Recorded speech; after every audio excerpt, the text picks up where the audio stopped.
You know, we look at all of those sources as well when we're trying to establish a value on a vehicle. And although they're good guides, they're simply just that, they're guides.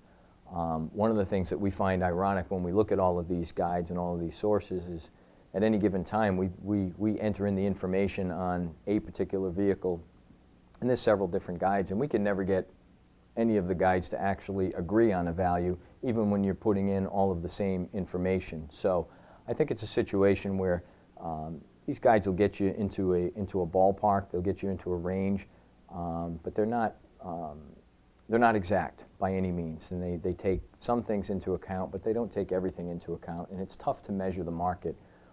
Used vehicle market is a lot like the stock market. It's changing daily.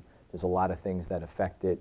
Economic conditions affect it, and it moves very quickly. I think some of these monthly book values that come out, the KBBs and so forth, are a little bit behind the curve, and quite frankly, some vehicles will be worth much more than typical blue book values, and some will be worth much less.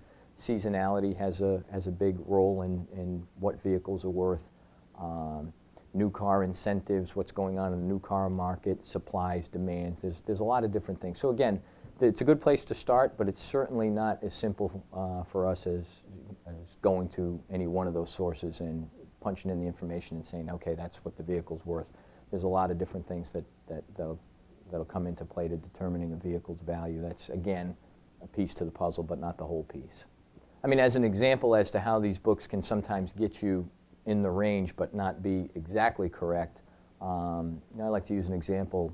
If you have a particular vehicle and one of them is a one-owner, perfect vehicle, black with a black interior and very, very sharp, and you have the same condition, same vehicle, but it's purple, let's say, the book values would come back exactly the same. But I think marketability, saleability, desirability, I think we all know that the black vehicle would sell 10 times quicker and 10 times over before a purple vehicle would ever sell. Therefore, the black vehicle has more marketability and is certainly worth more money. Yet, Kelley Blue Books and Edmunds and so forth would value those vehicles the same. So market conditions certainly have something to say about what the true value of the vehicle is.